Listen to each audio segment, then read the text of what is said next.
All right. Hey guys, Matt Sutton here. Welcome back to Mastering You and a happy 2022. Here we go. Let's try again. Let's try again. We thought this time last year that things were going to get a lot better, right? But I'm feeling confident that this year, this is all of our year. This is the year where it changes. And I have a great episode to kick off the year for us to do that. I can't think of a better episode than someone that is writes a book about happiness, and that is Zahra Karsan. So Zahra is the CEO of an app called Get Zen. She's an inspirational speaker and success coach to global C-level executives, and she's just launched her new book. It reached a bestseller. It has been a bestseller. It's called the 6 Weeks to Happy. 6 Weeks to Happy, the ultimate roadmap to retrain your brain for better health, greater abundance, and long-lasting happiness. Can you think of a better way to start the new year than listening to a podcast by Zahra and myself? Hopefully not. The book debuted at #1 on the Amazon and Barnes and Noble charts, and it also hit the #1 on the Wall Street Journal bestseller list too. So this is a step-by-step guide that will train you to rewire your brain and break the cycles of stress, anxiety, and depression, and improve your overall mental and emotional health. Okay, so I think there's a lot of people right now that would really benefit from these steps. And in this episode that we've just recorded, Zahra kindly goes through her framework, specifically goes through each step. Obviously, you can grab a copy of the book to go and do a deep dive. But I must say, I really, really enjoyed this episode. I actually made lots of notes myself. Me and Zahra are definitely on the same page in terms of how important it is to understand how your brain works so you can improve your self-awareness, self-control, and ultimately use that knowledge to achieve your goals, which is hopefully what you want to do in 2022. So without further ado, let's get into today's episode, the first of 2022 with Zahra Karsan.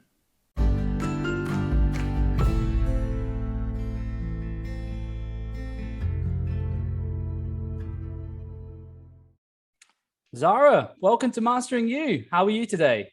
I'm very well, thank you. How are you doing, Matt? I'm better now talking to you. Like I was just saying to you just before we started, just having a looking through your bio, and I needed to spare an hour for that. Oh dear.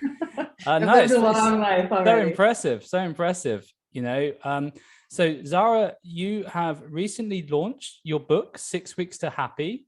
Really exciting time for you. Well done. How long did it take you to write that book? It was probably a work in progress for a period of 2 to 3 years, I would say. And it was Wow. a little start and stop as I was trying to, massage the data and the material and figure out how I wanted to present it. And then it all really came together. COVID started and we went into lockdown. I had this chunk of time where I said, okay, I'm just going to clear away the noise and I'm just going to sit and get it done. And it came out in September, the first week of September, and we did really well. We hit the Wall Street Journal bestseller list, which was humbling and amazing at the same time. Still processing that. That's fantastic. I'm just grateful that this book is out, and I'm excited to share it with people because I think it's a really powerful body of work, and I think it can really help people shift their mindset and give them the tools to do that. Because if we don't, we're not given those tools. We're not given a map for how to navigate this big thing called life, and we're all just trying to figure out how to get through it, and piece by piece, learning how to put that puzzle together. So I'm excited to share this. I think more and more in the last sort of 10, 20 years, we're sort of learning how to, as adults, we have to relearn a lot, right? And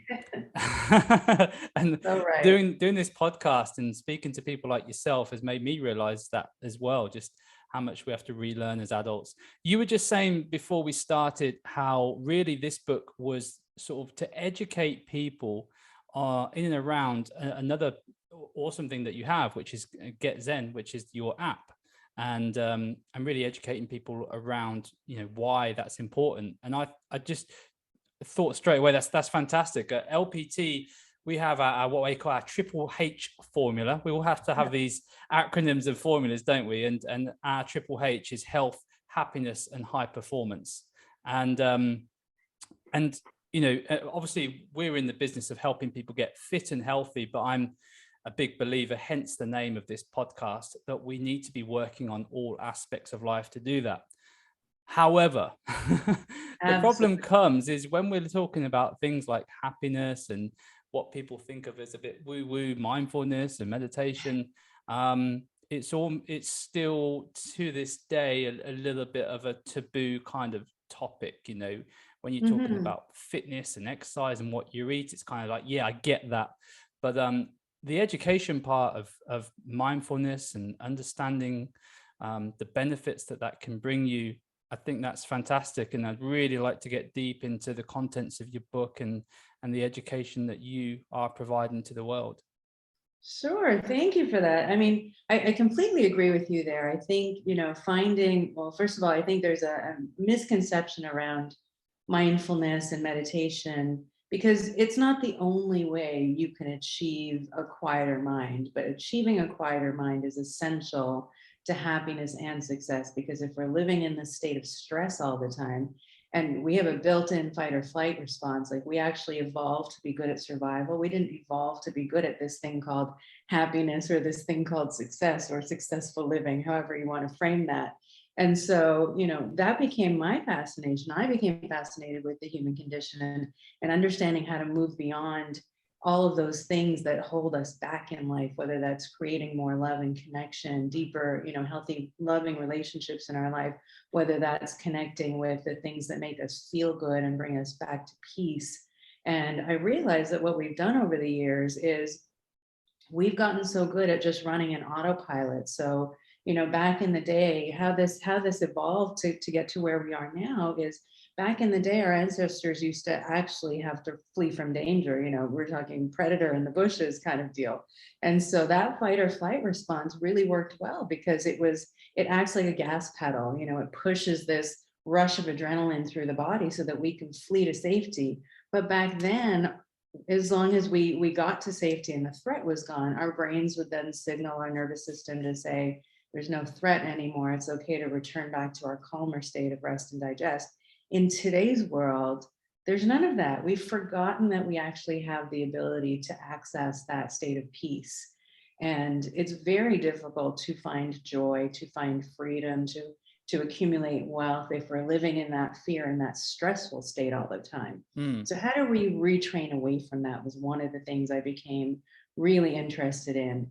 And then I started exploring, like, what are the elements that really lead to health and happiness, as you say, and human performance? Because that's, I'm all about how do we neurohack our mindset. They all kind of go together, don't they? They all bounce off each other. I mean, who do you know that's a high performing human that's really unhealthy?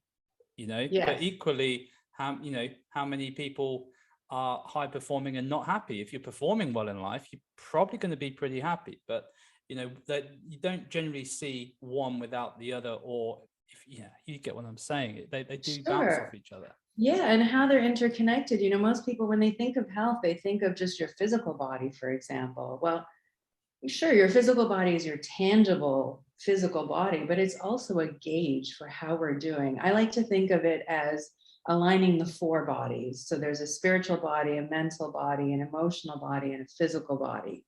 And I think the physical body, it certainly gets us through the day, and it, functions and does all of the things that we need it to do.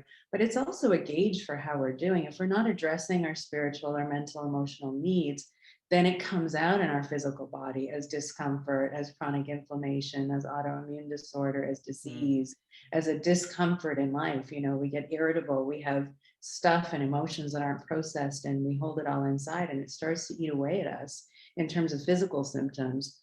So I think of the spiritual body as your connection to God or source. And so information sort of trickles down from the spiritual body or the energetic body, however you want to think of it is fine. It's non-denominational, it's not faith-based, it's really understanding that we are energetic beings. We have to manage our energy levels. We respond to people's energy, whether it's positive or negative. We feel it. And it's time we start really like accepting that we need to acknowledge this as part of our overall well-being and start to look after it in more clear ways. And then the mental body is really, it's your decision making, it's your thought processes. And as information flows, that's where you set your goals, and it's where you make decisions. It's your sort of CEO.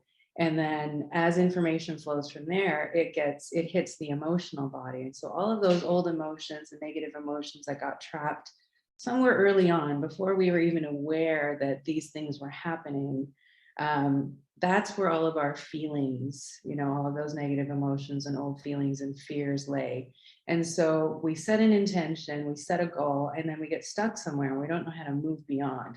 Well, I became fascinated with the science of how to move beyond. So, that's all about mastering your thoughts and your feelings. And so when we think of consciousness, I think it really is choosing to think and feel in certain ways that have us perform more powerfully in life, whether that's bringing us more joy, freedom, success, wealth, love, happiness in all ways.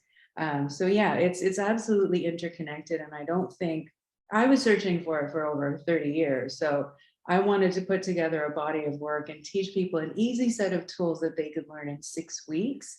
And that's why I created the book and the R.E.W.I.R.E system, which is covered in the book, 6 Weeks to Happy. Yeah, well, let's get into the R.E.W.I.R.E system in a second. So just before that, so your background before this, where did all this interest stem from? Well, that's an interesting story. I was actually born in South Africa during apartheid. So, wow. I think at a young age, it was quite an experience. So I think at a young age, I was exposed to some things like, confusion and discrimination and humiliation and difficult to process emotions at such a small age, such a young age. And so, you decide things. I think it was Helen Keller that said a child will go through life with no concept of time. They'll fall, they'll pick themselves up, they'll have a little cry, they'll dust off, and they'll figure out a way to move forward until one day something so powerful happens that causes them to ask the question, why? And then what happens is it's the human condition to create a story about that moment, to just explain it to ourselves, because we need to make sense of the world. And so our little 3-year-old self, for example, makes a little decision like, oh, well, I guess I'm not enough because of the color of my skin, or I'm not enough, or I'm not smart enough, or I'm not this enough, talented enough. And then that becomes our subconscious story. So if we're 5% conscious mind, 95% subconscious, and all of this stuff, all of these emotions, all of these old thought patterns are existing in the subconscious, and we think we've got full control of our lives, but we're only living in that sliver of the 5%. How powerful would it be if we could access that 95% and uncover the things that are stopping us from having what we want in our life? So that became really fascinating for me. And so, I think that started my journey, to answer your question. And then I started in a career, I started studying psychology and then did a postgrad in telecoms management and project management, and became a management consultant for over 20 years. And I was working at a very high level. I was working with C-level executives for over 25 years. And I worked, as a trusted advisor. I managed projects that went from 5 to 50 million. So they were big projects that did very well. And I started to see patterns in all of the research. After that, I started a coaching business and I launched the GetZend app. And as I was doing my own research and my own studies, I continued studies with neuroscience and positive psychology. And then I wanted to study neuroscience because I wanted to understand optimal brain health and how the brain processes thoughts, feelings. How do we change habits and create new habits?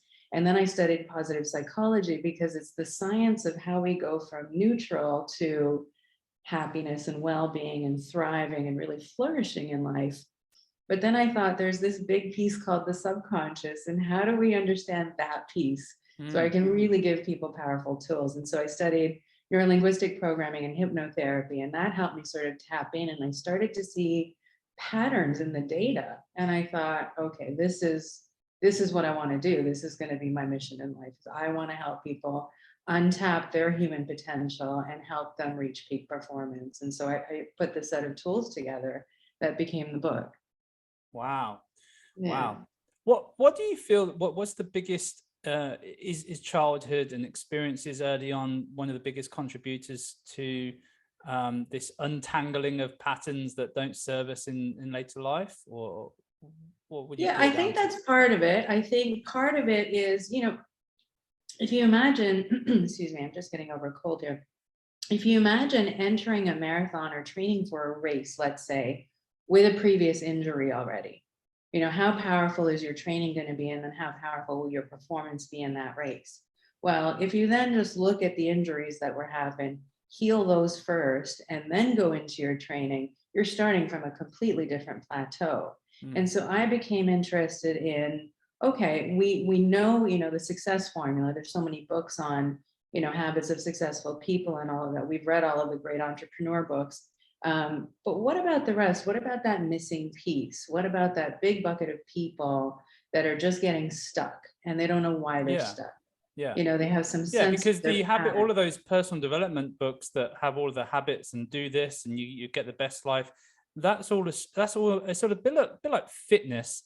And it's a bit like us having a new member join our gym and we don't do any kind of assessment on them. And we don't do any kind of movement assessment. And we just assume that they have no injuries, they have no tight muscles, they have no past dysfunction that's going to stop them, and we can just put them into the session, which is about Absolutely. probably 0.8% of the people that we actually do get. Pretty much everyone that comes to LPT, they need some form of regression because of past injuries, and I guess it's just the mental version of that, isn't it? Yeah, absolutely. You can, our belief systems and our values that get defined early on in life before we're even conscious that we made those decisions. We've heard the term limiting beliefs. You can think of them as limiting beliefs, but I started to see patterns in the data. So it doesn't matter if it's a health and fitness goal. A lot of that is mental and emotional. So if you believe you can achieve it, you can achieve it. You can get the best trainers, you can have the greatest nutrition, but unless you know how to build that set of habits to actually get you to your goal, we're always going to fall a little bit short. And I mean, the diet industry and the fitness industry can tell you that, it's quite cyclical. People get really stuck in this whole mode and they fall just short of their goal. There's some that actually make it and it's wonderful, but a lot of us really just get stuck. And so I thought it was really important to figure out how to help people. And what I realized is, those set of fears that get us stuck fall into basically 5 main categories, is what I started seeing in the data. And if you can start to unravel those, and all it takes is some awareness. So when I think of mindfulness, I think of it as self-awareness. It's just cultivating that ability to pause and just observe yourself. So rather than, waking up in the morning, we have a set of automatic thoughts and feelings that start to run us. It's being able to pause and say, okay, I see that I'm having feelings of stress for the day or anxiety for the day or worry about whether or not I can reach this goal. And it's just taking that moment and saying, what do I want to feel and think instead, and stepping into that mindset. But most people don't know how to do that. Now, if you're able to take away some of these 5 pieces, now not everyone has all 5, but I'll describe a couple of them to you. I described one of mine was I that feeling of not being good enough. And I thought, well, that's not going to be my story. I need to move beyond that. So figuring out, where that came from and how to unravel it. And then suddenly we start to see evidence to the contrary. But it takes that awareness first of being able to name our patterns, our subconscious patterns, and then being able to move beyond. That's going to be something. So imagine how that plays out. So if you have a fear that you're not enough, not smart enough, not tall enough, not strong enough, not capable enough, not educated enough, it's a story that we're telling ourselves. There's lots of success stories, for example, of people that have a high school education that ended up becoming the greatest entrepreneur ever. And, there are other people telling themselves, well, I need to have a postgraduate education in order to do that. Sure, it certainly helps. It helps you think critically in different ways, but it doesn't stop you from doing it. What stops you is more the belief of whether or not you can actually get there.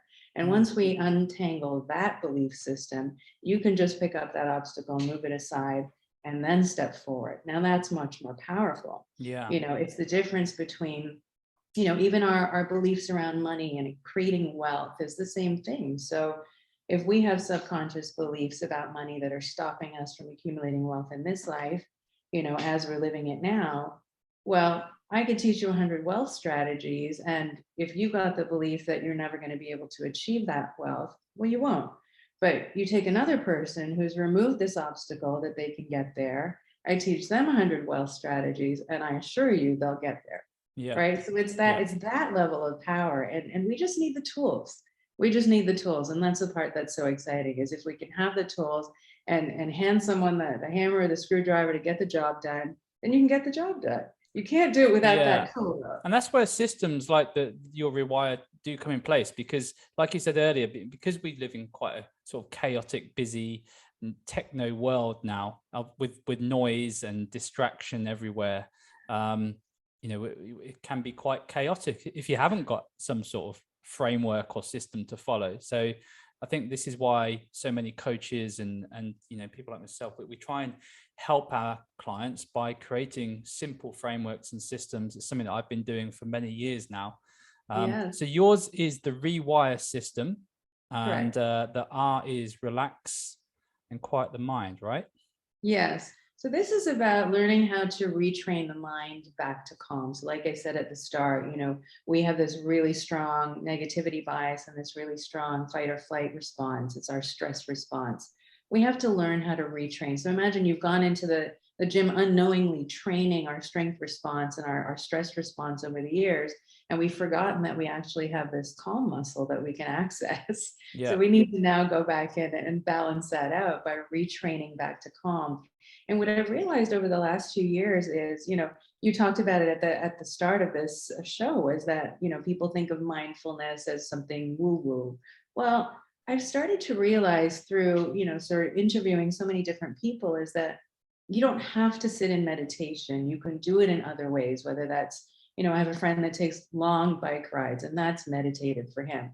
I ended up speaking with a publisher, and he started taking, during COVID, he started taking 3-hour walks. And he said it's the most peaceful time of his day. He ended up getting into a better state of health, but it also just helped him so much mentally and emotionally just to unplug and go. And he actually started getting beautiful ideas flowing. So that speaks to the spiritual body as well, because when you're out and you're grounding with nature and you're feeling calm, that's when ideas actually flow. So if you want to spark creativity, which is also strategic thinking, by the way, is a creative process, you need to be relaxed and happy. So if you just have the tools to learn to quiet the mind, the health benefits are astounding. It boosts your immune system. It decreases inflammation. It actually increases focus and productivity in the brain by up to 10 times. It decreases stress and anxiety. So the health benefits are, you can't deny them. I think we all need that. And if you don't want to sit in meditation, no problem. Find a way to connect with yourself, find a way to ground yourself, find a way to relax the mind. And once you get quiet, you can think from a more powerful place, because you're not accessing the negative emotions anymore. Yeah. No, I love that. I think that analogy that people sometimes use of having lots of windows open on your computer is always a good one, isn't it? If your computer starts slowing down more and more, and you're trying to hit the browser and it's not loading, and then you realize you've got 100 different windows open, and your brain very much works the same. If you're trying to think about 101 different things, rather than just zone it in on one window and just give yourself maybe just you to think about, suddenly you feel and you think much quicker and clearer. Sure, absolutely. And then so go ahead. E is eliminate the noise. So that, I guess that kind of goes hand in hand with the relaxed and quiet the mind, right? It does. The eliminating the noise module is really about, so those primal, fears that get stuck in our emotional body early on. It's going into those 5 patterns that showed up as the most common 5. And I give some variations in the book of how it can show up in your life. So I spoke to the first one, which is I'm not enough. The second one can be I'm alone in this world, some function of that. Now, it doesn't always sound like I'm alone. It could sound like, and you've heard people say something like, I've never really had anyone that was there for me. I've always had to do things for myself. Yeah. Right? You've heard people say Oh this. yeah, lots. Is that fully true? Yeah. Or have you had friends there to support you, colleagues there to support you? But when you have that subconscious belief, it's so powerful. Go ahead. Does that go back into what you were saying earlier? You sort of glossed over it quickly, but how we do have the human brain has this bias towards negativity. Can you just go into that a little bit? Because I think that's really important for people to understand. We do have this, and I guess it's all stems from the survival mechanism that we have inbuilt. We're always primed to survive first and thrive second. Absolutely. But it comes up a lot. And I think if you do have the self-awareness around, oh, I'm having a bit of a bad day, I'm being a bit of a, maybe I'm angry, maybe I'm just a bit touchy, or maybe something's got to me more than I thought it should do, and then if you can remember that, well, actually, that's kind of your brain working how it should be, rather than just, that's a good thing to kind of just observe, isn't it? For sure. Well, the negativity bias, so it's a term that was coined in positive psychology, and it really means that we are designed to be on high alert for danger. So I spoke to the fight or flight response and that stress response, and you're absolutely right, it is connected. But what that means is, as we're going through life, just think about, for example, when something wonderful happens in your life, how much time do you take to celebrate it? Yeah. Versus when something goes wrong, No. right? Yeah. Versus when something goes wrong, oh my God, how much time do we spend ruminating and worrying about it, playing it over in our head, whether it was a bad conversation or a bad meeting or a business deal that went south. We run that story over and over and over. So that's part of it. And the other piece of it is, and I found this really fascinating, is we have 2 million bits of information per second coming at us at any moment, whether it's the lighting, the airflow, everything our brain needs to process. But we're not consciously processing that much. We can only actually process 134 bits per second. So what happens to all the other data? It gets deleted, distorted, and generalized. And so we process just a snippet of that, and we store it away as memory. So all the emotions and our interpretation of the event in that moment gets recorded and stored within our brain and our body, because it holds space in us, especially if it's something triggering or traumatic or hurtful or difficult or challenging in any way. And it gets stored as memory, but it's not real. So if it's not real and you can go back and unravel it, you can change the story. But just having the tools is really what's needed. And these are the things that obviously create those subconscious limiting beliefs often, right? Yes, absolutely. Absolutely. It's an automatic response. It's not something we choose. I mean, who would choose to not feel good enough? Who would choose to feel stressed and worried all day? If I could choose, I would choose instead to feel joy, to feel gratitude, to feel like I'm so blessed. I have so much love and abundance in my life. It's, I've got the life of my dreams, know. But nobody would choose to feel stressed. So that's all our automatic subconscious response. That all resides in the subconscious. And it just takes having some awareness and understanding your personal patterns in order to step outside of it. In positive psychology, we say, in terms of processing emotions, if you can name it, then you're in a position of power. If you can't name it, then it has power over you. Yeah, right? I like that. Yeah. And in the recent years, I guess the whole sort of gratitude journaling has been one of the big sort of ways of working against that and being better at being grateful for things that are going for you in your life. And it's quite scary, actually. We have an app that we use for our coaching our clients, and we get them to score out of 10 how well they slept last night, how high their motivation is, and perfect. And also one of the things that we get them to score is how high their gratitude levels are. But it does surprise me. We have a lot of people when they first join, and what does gratitude mean? Is the question we get. And I find that quite insightful. I'm like, wow, we've got some work to do. Yeah. Exactly. So moving on to the W. So what do you need? Defining your personal plan. Oh, This is where we get to action stage, right? yes. So now we've removed the noise. We've looked into the subconscious. We've taught you how to move those obstacles aside and how to rewrite your story. And this is what you do as a coach. So as a coach, I have these wonderful people come and see me, and I think you're a completely together person. Why is it that this person hasn't reached their goals yet? And so it's my job as a coach to step into their model of the world so I can understand where they constructed all of their walls and then learn to tear them down so that they can actually see more possibility around them. And so in this, I'm trying to give people the tools to do that for themselves. So that last conversation was exactly perfect, the gratitude point you made, because as I was trying to coach people, part of your job is trying to figure out where they are now and get them to where they need to be, and then help them create a plan to get there.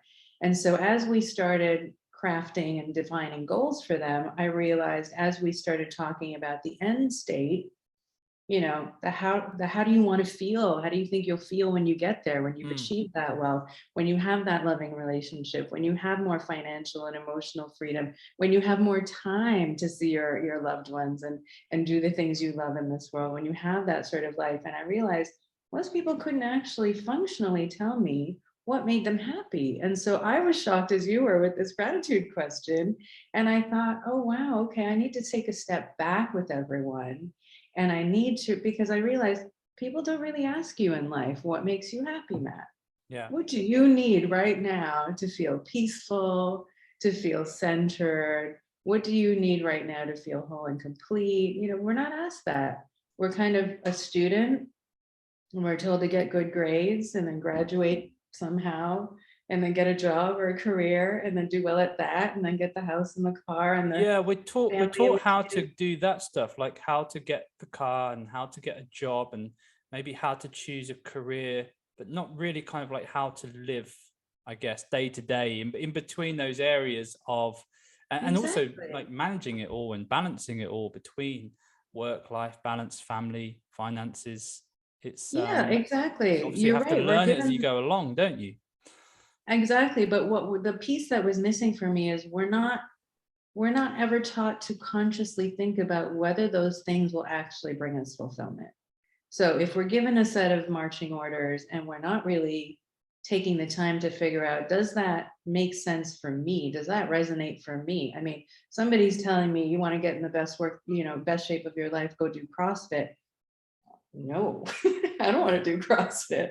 I'd rather do anything but Yeah. CrossFit. So it's not a one size fits No. all formula. And every single one of us are unique. And so what we need, what your partner needs, what your sibling needs, what your friend needs, what your kids need, is going to be different than what you specifically need on a day-to-day basis, on a weekly basis.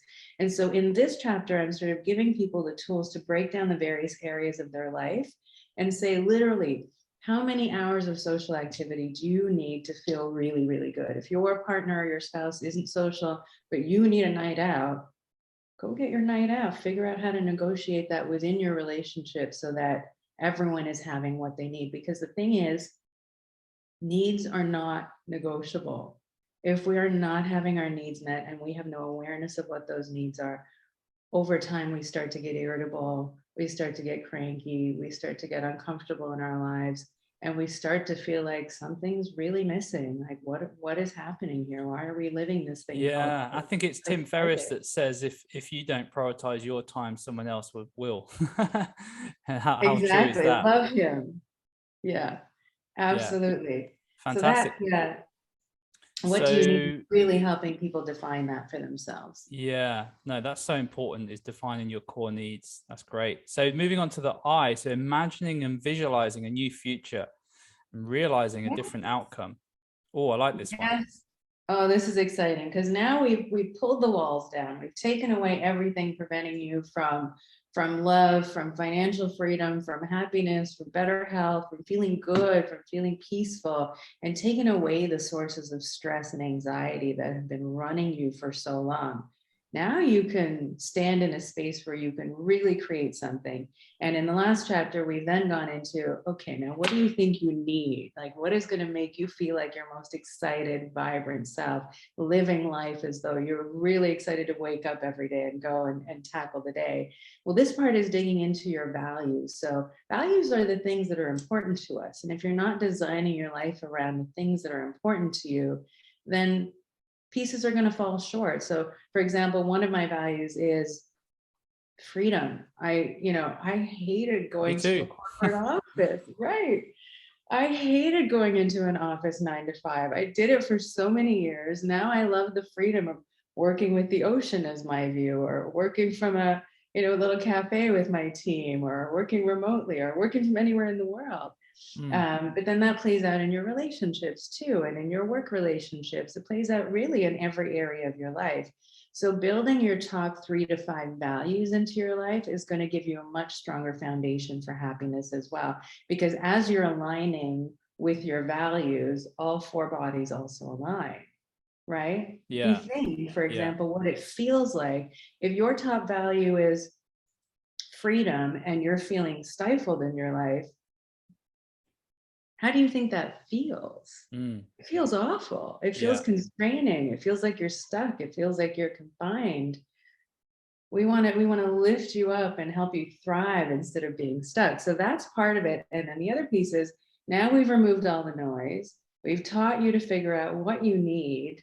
Now you get to actually imagine a whole new set of possibilities. So now your money beliefs are gone, your love beliefs are gone, all of the things that stopped you from having your best life. Now what do you want to create? That's a whole different playground. Yeah, because the hardest thing, I know we've had a pretty tough couple of years, but let's face it, life is still good in comparison to maybe 200 years ago or even 100 years ago. So we Yeah. we have lots of opportunities. If anything, too many, and we need to get better at being able to say no to more things in order to say yes to the right things. But the only way you can do that is really to be really clear on what is important to you first. Otherwise, you're gonna start going the wrong way, aren't you? You're going to start going in Absolutely. directions that are going to confuse things. What is visual motor rehearsal? Visual motor rehearsal is a technique that's been used by athletes for ages. So, the first time somebody ran a 10-second race, it was impossible before the 100-meter dash to complete it in under 10 seconds. And it was basically a belief system. So the first time somebody actually passed that 10-second mark, all of a sudden it became possible for anyone to do it. And so visual motor rehearsal is really, if you can see it, you can believe it, you can achieve it.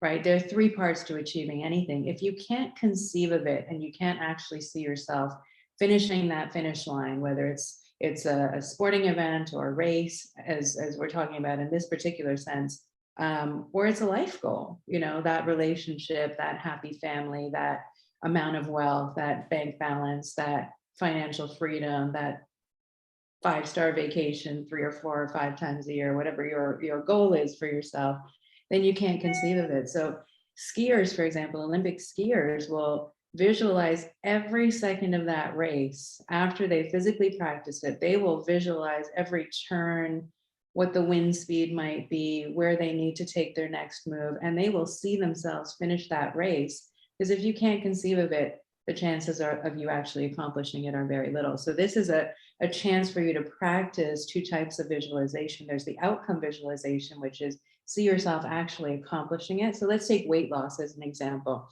If you want to lose, I don't know, 30 pounds, that's a big goal. It's a big Yep. goal. And going from here to a 30-pound loss might be too big for some people to conceive of. So you can break it down into process goals. I'm going to lose that first 5 or that first 10. And then when you get there, take a moment and just celebrate that success and how good it feels. And as you do that, you're rewiring the brain for success. You're And when you rewriting the say see story. that, you're talking about, like, let's say we have someone right now and they want to use 30 pounds. They want to start this practice. They just take themselves off to a quiet place, close their eyes, and start practicing the visualization of what that looks like. Correct. What are the what are the typical daily activities that they are taking part in? Can they visualize themselves cooking the foods that they're going to be cooking, you know, the time that they're going to be going to bed to look after their sleep, all of these different things that create the new identity that achieves that goal? Is that the kind of thing that you're talking about, right? Yes, and I'll describe what it means scientifically as well. So exactly all of that. If they can picture all of the little steps, like if you can picture yourself in this diet exercise that we're doing, if you can picture yourself, you know, getting prepared for that workout, completing that workout, getting your meals prepped and ready, and getting all of the building blocks in order to achieve that level of success to reach that next step. If you can achieve all of those and start to visualize yourself doing it, here's what it does. And here's the science. And this is the part that fascinates me. So I apologize if I go into neuroscience. No, go into neuroscience mode, because I'm a bit of a geek on that side. So. Oh, perfect. Okay. So this is all based around the idea of neuroplasticity. And what that means is the brain is not static. It can actually change over time. It's dynamic and it flows. So if you're waking up every day and you're going into autopilot mode, so let's say you wake up in your day and you start fretting about all of the things you need to accomplish in a day. All of those thoughts start to create a physical, visceral sensation in your body. And then you start having feelings. So if you're worried about everything you need to accomplish in the day, do you have enough time, money, energy to get to it all? And then the feelings that go with it, feeling of stress, feeling of anxiety, feeling of worry, you know, and that creates a physical response. All of those three things then get bundled in your brain and creates a neural pathway. The next time you wake up, the brain is designed to be efficient. We're part animal. We are designed for survival. Remember that, right? So we wake up in the morning, that same set of worrying thoughts and feelings get raveled, they get triggered. We hit the same path. We go down the same path every single day. If you want it to change, all it takes is learning these techniques and then learning that pause and stepping back and being able to observe. Nope, I'm not going to go down that path of worry. Today, I'm going to focus on what I do want to feel, what I do want to think instead. And so when you visualize, here's what's really interesting. When you visualize yourself accomplishing the goal, the visual, auditory, and kinesthetic areas of your brain are lit up. And what that means is if you can visualize yourself crystal clear, like what are you doing? What are you seeing? What are you hearing? And what are you feeling in that moment? And you actually can see yourself achieving that goal and how good it would feel to reach that first milestone of 5 or 10 pounds, whatever that was for you. How proud of yourself you would be, what you would be wearing. Would you go buy a new outfit? Would you, go celebrate in some way? Like how good would it feel to finally achieve it? And as you're doing that, you're actually creating a new pathway for the brain to say, oh, hang on a second, this is new. I can do this. And the more you step into that thinking and feeling pattern, it creates a new neurology.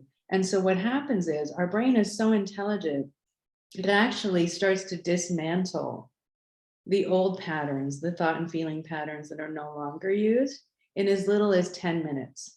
Wow. So if you can just catch yourself and reset, catch yourself and reset, catch yourself and reset, and choose to go back up to what you do want to think and feel, soon enough, this starts to weaken and those resources get reallocated over here.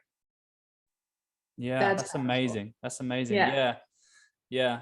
I mean, the kind of the research is still relatively new on neuroplasticity, isn't it? Because in past decades, it was kind of thought that we were sort of born with the neural pathways that we had, and we were who we were, and that was kind of what you've got to play with. But now we can't change his thoughts. And all that. we know you can change. You can change your patterns of behavior to improve your life, which is really important. Yeah.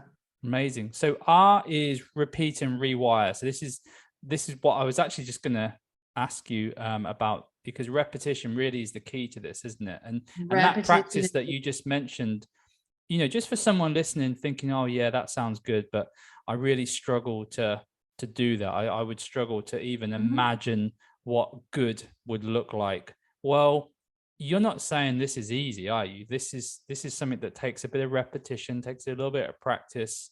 How long would someone have to kind of repeat and practice this process? Well, I guess that's what you're going to go into on repeat and rewire anyway. Exactly. And that's why I built the 6-week program. So we talked a little bit about neuroplasticity, and what they found is you can actually see now with new fMRI technology, brain scan technology, how long it actually takes for the you know, I can get into synapses and dendrites and all of the brain technology, but I will just describe it in this way.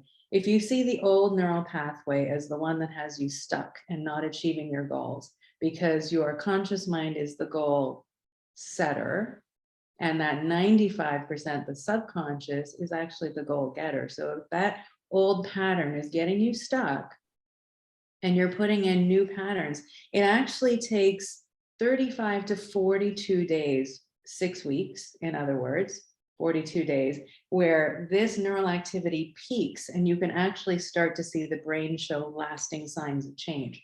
So that's why I developed the 6-week program, because I thought, why don't I give people tools that are easy to use in as little as 10 minutes a day, and they can step into this. Now, to speak to your point of visualization and how that might be difficult for some, it's because they're starting from the starting point of they're carrying all their stress and their fear around with them. You have to remember that if they're going through this program, they're already learning how to remove those obstacles so that they can think from a more clear mindset, right? You've now removed all the obstacles and barriers to your success. Okay, now you can create from something. So the rewire is really figuring out that unique formula that you can put in place to create a daily practice. And visualization, you know, it can be done in a guided meditation, but you can also do it daydreaming. Imagine yourself achieving that goal, opening the door to that beautiful house. It's partly like the laws of attraction, but this is the science behind why it works. So if thoughts are energy, and we're putting energy out into the universe, or however you want to spin that, whether it's in your neural pathways or how that gets translated into your central nervous system, into your body, it can actually create material change in your world. And there have been experiments that show this. I don't know if you ever saw the Heart Math Institute publish this. They published a study that had groups of people holding vials of DNA, and one group was taught to just have focused thought, because thoughts have energy, just focused thought of unraveling or raveling the DNA strands. Group 2 had the instruction to focus on a powerful, elevated emotion like love or hope or joy. And then the third group was actually taught to marry thought and feeling together. So have the intention, focus on the intention, the focused thought of unraveling or raveling the DNA strands, one or the other, and a powerful, elevated emotion. Can you guess which group actually caused physical change in DNA strands? The last one? The last one. Yeah. So thought, focused thought and emotion together. Remember, we were talking at the start of this call about consciously choosing your thought and feeling patterns to create new neurology, new habits, in other words, creates a different outcome. So what they realized was we finally had evidence to say, wow, thought and feeling together, if you can consciously choose and focus that, can actually create physical change in matter around you. Yeah. It's almost like this sort of science behind the law of attraction in a way, isn't it? Your manifestation. It's kind of, again, debunking the woo-woo side of that term, law of attraction, and kind of showing, well, actually, it's just basic science in action. Yes, absolutely. You're absolutely right. It's the science, and it's the secret sauce to manifesting anything you want in the world. But in order to do that, again, like, you've got to remove the stuff that's causing stress and worry first. Yeah. Then you can step into and that can take a while, right? For some people, depending on how much work they've got to do. Yes and no. I mean, I wanted really to give people the tools to start coaching themselves. And again, if you have an awareness of it, you can't, once you see your patterns, you can't unsee them. Yeah, that's true. Yeah. Right. So once you see that you have a limiting belief around money or creating wealth or getting into better shape or creating that good state of health or finding joy in your life, you can't not see it the next time it's playing out. Yeah. right? So how it works is, do you want me to describe the strategy and sort of how Yeah. it plays out? So imagine at 3 years old, you're sitting there and someone says something in the background. Now, before the age of 7, we are pure unconscious mind. So we are just 100% sponge for everything coming at us. It doesn't matter if it's TV or a movie or your family talking in the next room or talking to you. But if you hear a belief about money or creating wealth, oh, not everyone's meant to be that wealthy, or you have to be unscrupulous to create that sort of income or that sort of wealth. Well, that becomes the underpinnings of what is our belief system around money. Mm. So as we subconsciously, so as we go through life, then how that plays out is the next time something comes up, we actually may make money and then lose it because we don't believe that we want to be a bad person or unscrupulous in order to get that sort of dream life that we want. And so Yeah. it's playing in our subconscious without even us realizing it. But if you can see it just once, you can't unsee it. And so the next time it shows up, you actually have a moment to pause and you say, oh, that's what that is. Well, I'm not going to let that stop me today. I'm going to make a different choice. I'm going to choose to think and feel differently. And if you're thinking and feeling differently, you can choose to act differently. Yeah. That would Yeah, definitely lend itself to many self-sabotaging behaviors, wouldn't it? absolutely. Absolutely. Okay, so we are up to uh, E, elevate and expand. Yes. So this is, now we've taken your walls down, we removed all of the areas that caused impossibility for you. We figured out what you need and what you value, and we are starting to construct a frame for a life that you can visualize that would make you beyond happy now. Okay, now what do? Let's go bigger. Let's go even bigger. Let's go beyond what we can fathom now. Why not? Right? So this Yeah, is learning, that last chapter is learning how to blow the walls away for good, eliminate the causes of stress and worry for good, set you down on the path to happiness and success. And again, it can only be done in 6 weeks. So it's super easy with these tools. Because for me, I love efficiencies. I need something to be fast and powerful, and I need to see results right away. That's just how yeah, I'm wired. So I designed the system to be the same way. But the last piece of it is learning how to stay in that elevated vibration. So in that last example I gave you of the Heart Math Institute study that they did, if you can keep yourself in an elevated state of emotion, in high vibration emotions like gratitude, here's an example of how that plays out.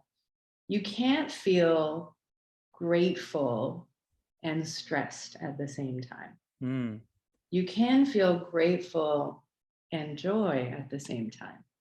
You can feel grateful and abundant at the same time. If you're in that moment of gratitude, as an example of an elevated emotion, and you can stay in that high vibrational emotion, then the thoughts are wired with that as well. Right? So if you're yeah, moving yeah, away from stress and you're choosing a new path, well, how do you stay there? Because people don't know how to do that, right? You go to a weekend course and you get all charged up, and then you go back to your life yeah, and well, now what? yeah, yeah. So giving the people the tools to stay there. How do you stay in that mindset? What are the things you need to do every day to just stay there? And again, it's like 18 strategies, 10 minutes a day in just 6 weeks, and I promise it will change your life. And you've got meaning and purpose to go with that as well. Is that? Mm-hmm. Yeah, I think we're actually biologically wired for purpose. We're biologically wired to help people. If you see, if you're in a playground full of kids, you'll see someone fall down, and kids will just naturally, without being asked or without being taught, go up and say, "Are you okay? Do you need Yeah, something?" yeah. We're wired to help people, and we're wired to have some connection to this earth, to have That a doesn't sense of happen so much when we get older.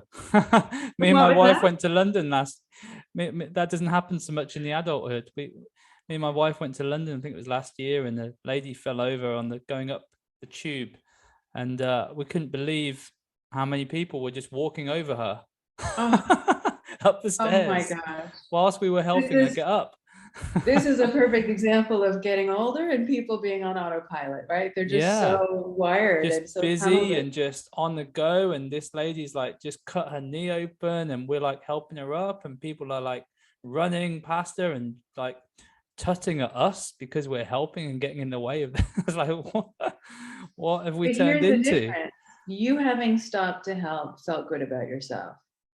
I'm pretty sure Well, it that, just felt like a natural thing to do, to be quite honest. sure, But yeah, as it was as it just, would for me or any good-hearted person. But I think again, when people are so stuck in their ways and they get so stuck on autopilot, there's not a single person that could have felt good about running away from that situation.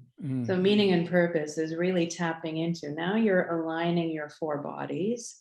There's a piece missing, because if you're connected to this beautiful universe that we're living in, and you understand the interconnectedness of all things and all people, then finding a way to use our own strengths and talents to be able to give back to this world. And it could be something as small as, if you're a funny and naturally funny person, you like to make your friends and family laugh, you're bringing joy to the world. If you're finding meaning and purpose by joining a nonprofit foundation, great, that's a bigger cause. But there's so many smaller ways that people can do this. In terms, if you have a musical talent, then you're bringing joy and something soulful to the world. So just finding a way to give back in a way that resonates for you, again, because it's unique. Some people feel pressured when they think of meaning and purpose as you need to do something, community service, to give back. You can give back in lots of different ways. Just figure out what resonates for you, and that'll bring additional harmony to your life. yeah. And again, it comes back to, your values and what's important Mhm. to you, and like the self-awareness, isn't it, really? Yes, yeah, Knowing who absolutely. you are. So obviously your app Get Zen is the action part of this as well. So can you just give us a bit of an idea of what Get Zen is? I haven't had a chance to look Sure. at it just yet, so I'm excited to look into it. Yeah. Well, the tool, the GetSend app was actually designed as a tool to bring all of these techniques and tools together. So if you've ever done a guided meditation, it would feel like a guided meditation, but it's not a meditation as such in terms of the woo-woo sense. It's really a way for you to sit. Not everyone can sit quietly.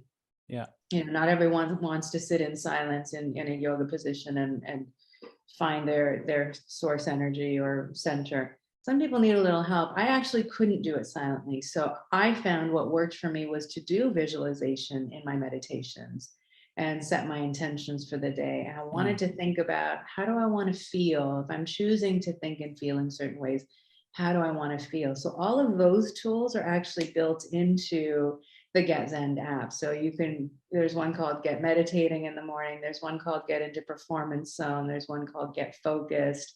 So they're specifically written by a trained coach Yeah. and a trained hypnotherapist with the right language of the subconscious to get you out of being stuck and into a more powerful, peaceful way of being, so that you can actually just step into that mindset. And it takes the guesswork out of it, because you don't have to figure out what you want to visualize on for the day. There's little cues in these tracks that help guide you there. So you literally just put on your headphones, and 10 or 20 minutes later, you're in a whole new headspace, and it starts your day off right. Oh, wow. Does it work like, you do it for a certain period of days, or a month, or 6 weeks, or is it just you just go at it as and when you feel like you need it? Um, well, because we've talked about, the rewire system, we know that a daily practice is important to keep you in that right thought and feeling Yeah. pattern, keep you Yeah. in that right mindset, so that you can take the appropriate actions towards happiness and success. So this works in the same way. Ideally, you would want to practice it every day if you could. In the morning is best, because don't check your emails yet. Just get your coffee or whatever Yeah. your morning ritual is, and start your day off peacefully. I assure you, it's so much better than starting feeling stressed. Getting Yeah. your coffee and already worrying about the day starts the wrong cycle of thought and feeling patterns, right? It starts that cycle I of was going to worry. ask you about sort of morning routines, and what are some of the top tips to well, things not to do, but also obviously top tips to do. So obviously not looking at the email straight away, and maybe not looking at your social media immediately. What would you Mm-hmm. what Yeah. else? Anything That's else? definitely one of my first is Yeah. don't wake up and anything that requires your time or your energy or your attention or your money is going to drain you of energy, right? Mm.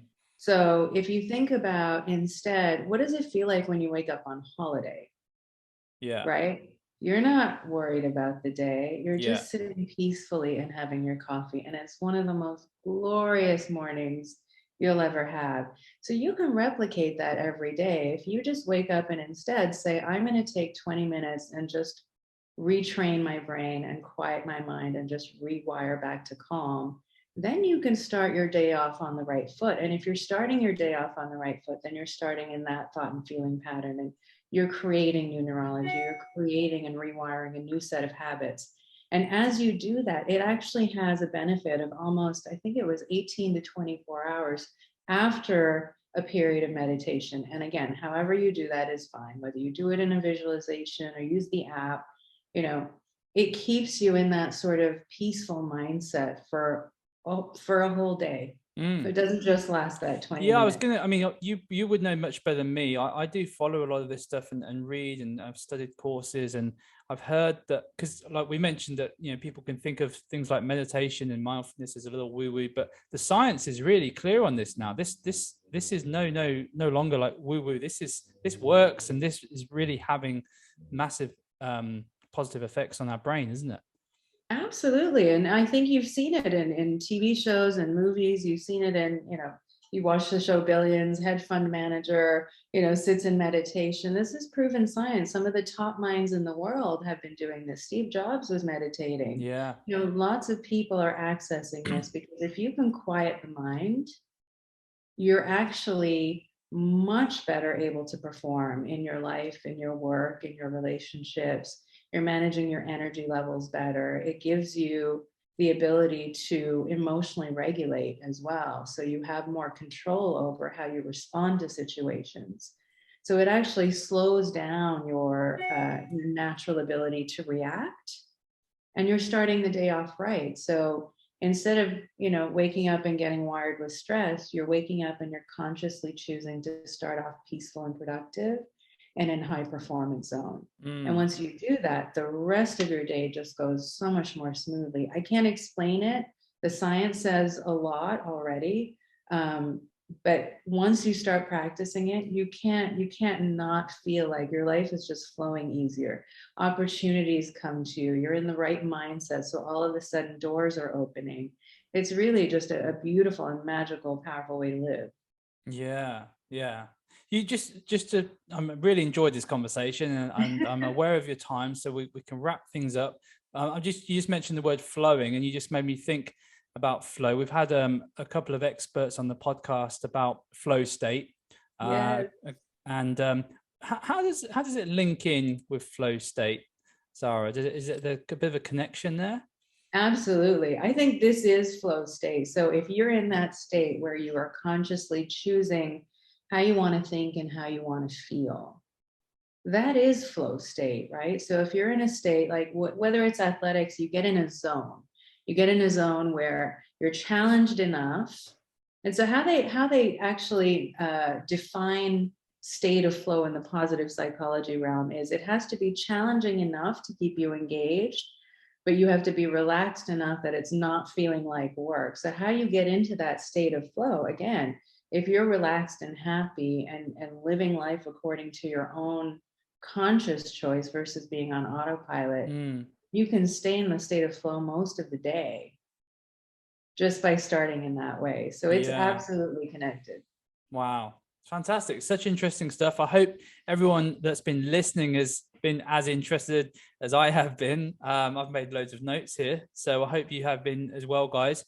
Well, I think it's pretty clear that if you want to live a happier, healthier life, you want to get this book, this 6 Weeks to Happy book by Zahra. Karsan, it was amazing. What we will do for you, Zahra, is put the link to your book. I'm guessing it can be found on Amazon and all. Is there anywhere particular you'd like people to go to kind of look into it more, find out more about you? Oh, sure. Yes, they can go to getzend.com. That's GETZEND.com, or they can just go to 6weekstohappy.com and they can look at the latest and greatest, whether it's the book or the app or upcoming coaching programs.